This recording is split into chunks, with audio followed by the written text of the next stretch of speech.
ನಾಡಲ್ಲಿ ಉಪಜೀವನ ನಡೆಸಲಿಕ್ಕೆ ಬಂದಂತ ಮುನಿರತ್ನಂ ನಾಯ್ಡು ಈ ನೆಲವನ್ನು ಉತ್ತಿ ಬಿತ್ತಿ ಬೆಳೆ ಬೆಳೀತಕ್ಕಂಥ ನಮ್ಮ ದಲಿತರು ಆ ಬೆಳೆಯನ್ನ ಎಲ್ರಿಗೂ ಹಂಚಿಕೆ ಮಾಡಿದಂಥ ನಮ್ಮ ಒಕ್ಕಲಿಗ ಸಮುದಾಯವನ್ನ ಬಹಳ ಕೆಟ್ಟ ಆತನ ಕೊಳಕು ಮನಸ್ಥಿತಿ ಹೆಂಗಿದೆ ಅನ್ನೋದನ್ನ ಆತ ಮಾತಾಡಿರ್ತಕ್ಕಂಥದ್ದನ್ನ ನಾವು ನೋಡಿದಾಗ ನಮಗೆ ಆವತ್ತೇ ಮೈಯೆಲ್ಲ ರಕ್ತ ಕುದಿತಾ ಇತ್ತು. ಆ ಮೈ ರಕ್ತ ಹೆಂಗ್ ಕುದಿತಾ ಇತ್ತಂತಾರೆ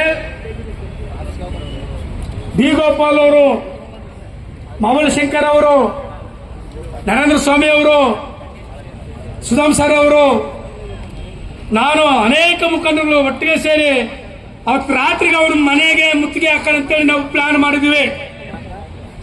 ಅಷ್ಟು ಸಿಟ್ಟು ಆಕ್ರೋಶ ಬಂತು ನಮಗೆ ಇಷ್ಟು ಆಕ್ರೋಶ ಸಿಟ್ಟು ಬಂದಿದೆ ಅಂತ ಹೇಳಿದ್ರೆ ಈ ನಾಡು ಕಟ್ಟಿರ್ತಕ್ಕಂಥ ಒಕ್ಕಲಿಗರಿಗೆ ಎಷ್ಟು ಸಿಟ್ಟಿರ್ಬೋದು ಅಂತೇಳಿ ನಾವು ಗ್ರಹಿಸಬೇಕಾಗಿದೆ ಇವತ್ತು ಸಂದರ್ಭದಲ್ಲಿ.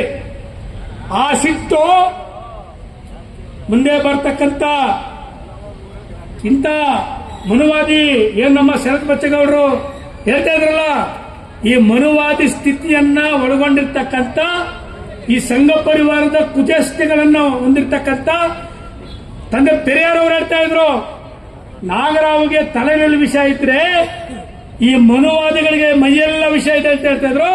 ಆ ಮನುವಾದ ಪ್ರತಿನಿಧಿ ಈ ಮುನಿರತ್ನಂ ನಾಯ್ಡು.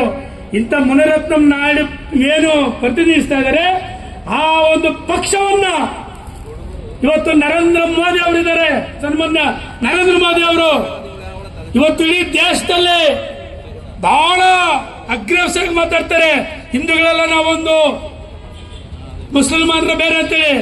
ನಾವಿವತ್ತೇ ಈ ಒಂದು ವೇದಿಕೆ ಮೂಲಕ ನರೇಂದ್ರ ಮೋದಿ ಅವರು ಪ್ರಶ್ನೆ ಮಾಡ್ತಾ ಇದ್ದೇವೆ, ಸನ್ಮಾನ್ಯ ನರೇಂದ್ರ ಮೋದಿ ಅವರೇ, ನಾವೆಲ್ಲ ಹಿಂದೂಗಳಂತ ಹೇಳಿದ್ಮೇಲೆ ಹಿಂದೂ ಜನಾಂಗದಲ್ಲಿ ಹುಟ್ಟಿರ್ತಕ್ಕಂಥ ನಿಮ್ಮ ಆಲೋಚನೆಯಲ್ಲಿ ಇರ್ತಕ್ಕಂಥ ಹಿಂದೂ ಸಮಾಜದಲ್ಲಿ ಇರ್ತಿರ್ತಕ್ಕಂಥ ಒಕ್ಕಲಿಗ ಸಮುದಾಯನ ಮತ್ತು ದಲಿತ ಸಮುದಾಯನ ಮಾತಾಡ್ತಕ್ಕಂಥ ಈ ಅಯೋಗ್ಯನನ್ನ ಸಮರ್ಥನೆ ಮಾಡ್ಕೊಂಡು ಇವತ್ತು ಪಕ್ಷದ ಒಳಗಡೆ ಮಾಡ್ಕೊಂಡಿದಾರಲ್ಲ, ನಿಮಗೇನಾದ್ರೂ ನಾಚಿಕೆ ಮಾನ ಮರ್ಯಾದೆ ಏನಾದ್ರೂ ಇದ್ರೆ ಕೂಡಲೇ ನೀವು ಶಾಸಕತ್ವ ಸದಸ್ಯತ್ವದಿಂದ ಅವರ ಕಿತ್ತಾಗಬೇಕು, ಪಕ್ಷದ ಚಟುವಟಿಕೆಯಿಂದ ಅವನು ಹೊರಗಡೆ ಹಾಕ್ಬೇಕಂತೇಳಿ ಈ ಸಂದರ್ಭದಲ್ಲಿ ಈ ವೇದಿಕೆ ಮೂಲಕ ಹೇಳೋದ್ರ ಮೂಲಕ ನನಗೆ ಮಾತಾಡಕ್ಕೆ ಅವಕಾಶ ಕೊಟ್ಟಂತ ವೇದಿಕೆ ಮೇಲೆ ಆಸೆರ್ತಕ್ಕಂಥ ಎಲ್ರಿಗೂ ನನ್ನ ಅನಂತ ನಮಸ್ಕಾರ ತಿಳಿಸ್ತಾ ನನ್ನ ಮಾತಿನ ಮುಗಿಸ್ತೇನೆ.